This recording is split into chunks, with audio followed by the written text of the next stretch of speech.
परमात्मने सर्वान्तरात्मने श्रीमद् वेङ्कटेशाय मङ्गलम्।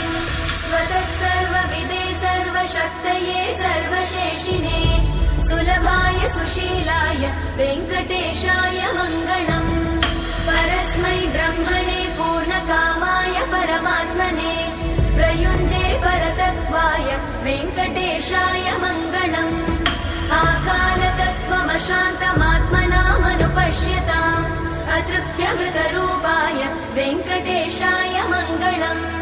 प्रायस्वचरणौ पुंसां शरण्यत्वेन पाणिना कृपया दिशते श्रीमद् वेङ्कटेशाय मङ्गलम्। दयामृततरङ्गिण्यास्तरङ्गैरिव शीतलै अपाङ्गै सिञ्चते विश्वं वेङ्कटेशाय मङ्गलम्। स्रग्भूषां